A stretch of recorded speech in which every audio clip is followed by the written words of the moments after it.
How do you go from hundreds of bone fragments to 47 skeleton bones to a missing link that supposedly lived 3 million years ago named Lucy? Lucy fills the pages of our public school textbooks, standing out as the leading icon for human evolution. But is Lucy really a missing link to humans, or is she just an extinct 3.5-foot ape? Stick around to find out. In 1974, Donald Johanson found a small elbow bone in the Ethiopian desert.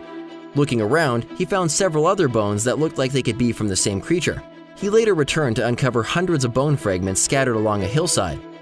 Later, his team pieced together the hundreds of fragments into 47 skeletal bones.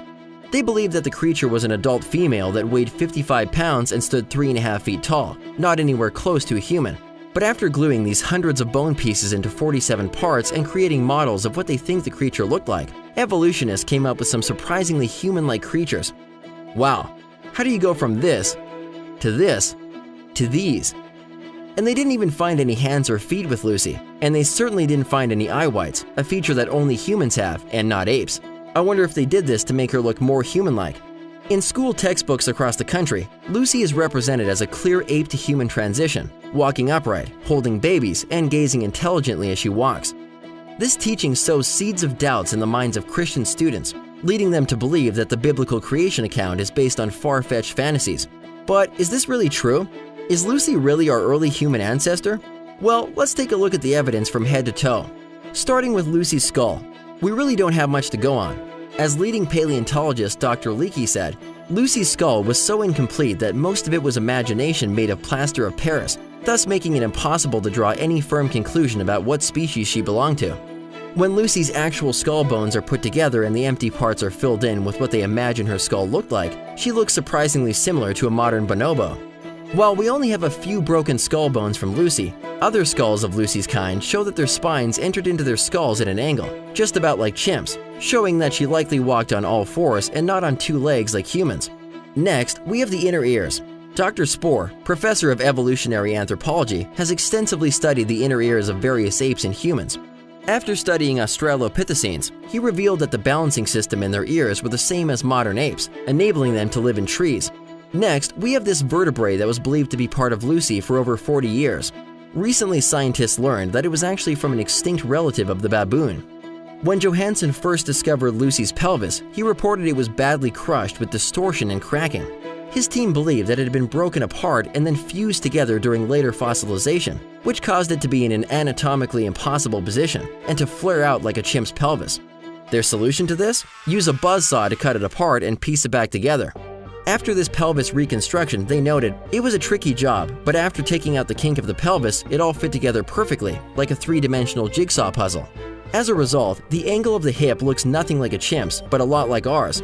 Even evolutionists in the famous Human Evolution Journal have problems with this reconstruction, stating, "We think that the reconstruction overestimates the width of this pelvis area, creating a very human-like sacral plane."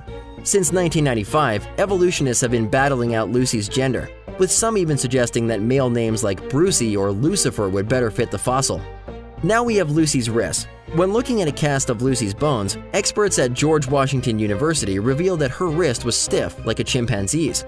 This enabled Lucy's wrist to lock in place for knuckle walking, just like most apes today.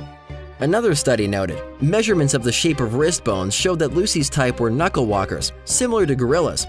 Even the fingers of Lucy's kind have been shown to be curved and ape-like, best suited for swinging in trees. Next, we have Lucy's short little legs. Bill Jungers at the Stony Brook Institute in New York argued that Lucy's legs were too short in relation to her arms for her species to have achieved a fully modern adaptation to bipedalism. In other words, she wasn't built for walking. Other researchers have concluded the same thing. While a knee joint was not even found with Lucy, a different knee that was found 1 year earlier had been used to try to prove that Lucy walked upright.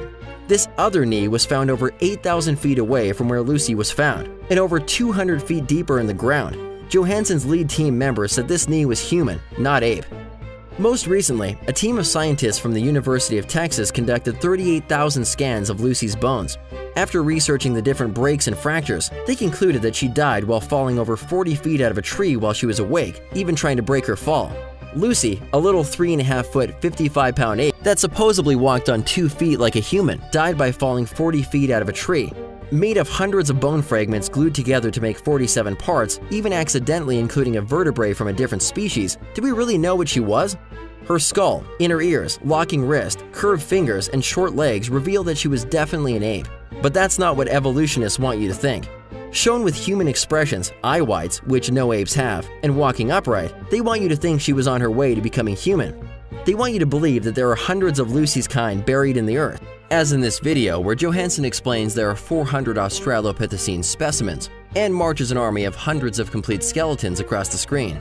But what he doesn't say is that he's talking about 400 bone specimens, not individuals, and 35% of these specimens are just teeth, and fewer than a dozen are skulls, all of which have been pieced together using numerous broken pieces. Here is a picture showing the majority of this entire collection, sitting on top of a single table. If human evolution really happened over millions of years, wouldn't we expect to find more? With over 7 billion humans alive today, shouldn't the ground be filled with transitions of apes still evolving into humans?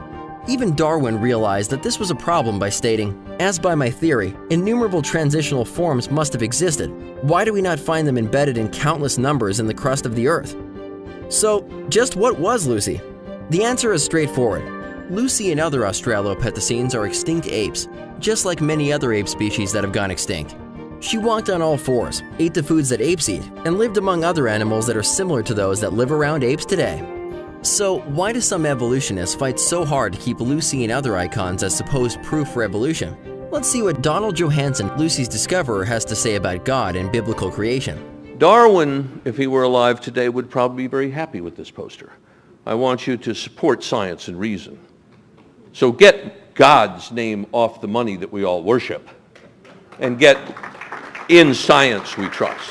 I don't think we'll do that, but we do need to get that name off of our money. There is no question.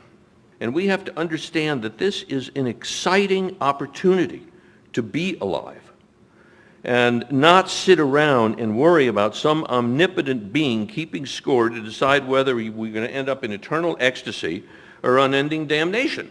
So the problem is that people's prayers don't get answered. Why? Well, here it was in the New Yorker. God finds all the prayers of mankind in his spam folder.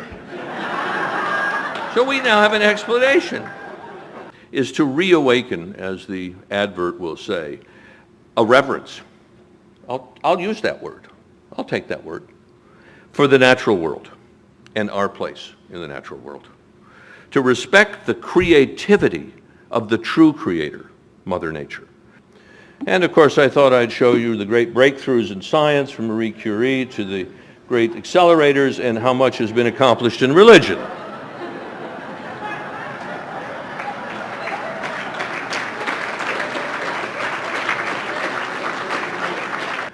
Well, if you go to the Creation Museum, there she is. She's a four-legged walking quadrupedal knuckle walker because of Dr. Ham. I don't know what he got his doctorate in, but it may have been one of those things you get at Sears.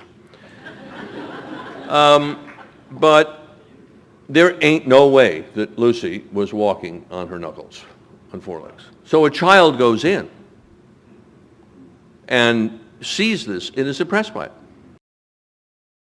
Kind of makes you think, doesn't it? The truth is, God created land animals on the sixth day of creation, right before he created man to rule over them. We were created in the image of God, and not in the image of apes, out of the dust of the earth, and given the dominion charge to rule over all of God's creation. That's why we put apes in the zoo, and not the other way around. Humans are vastly different than apes in so many ways, many of which were made plain in this video. Our brains, however, stand out as the biggest distinction, being nearly 3 times larger than they should be based on our lineup with similarly sized apes.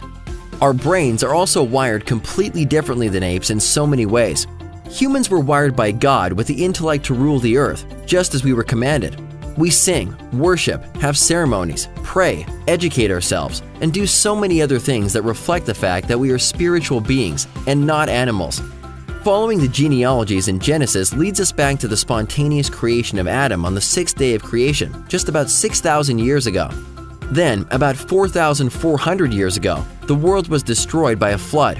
100 years later, humans were scattered around the world from the Tower of Babel. That's why we have so many different people groups today. We were just one race of people, but with minor variations based on the genes each group took from Babel, and adaptations that have occurred since. Just like the Bible says in Acts, And He has made all nations of men of one blood to dwell on all face of the earth, ordaining 4 appointed seasons and boundaries of their dwelling. It's important to understand the significance of these two contrasting worldviews. Public schools teach students that they evolved from apes, and when they act like it, we hold them accountable like spiritual beings with a conscience and morality. Such a contradiction. The biblical account makes much more sense, that we are a special creation of God, created in His image to rule over the earth and to know and love God and our fellow man. Kinda makes you think, doesn't it? See more on this topic and others at debunkevolution.com.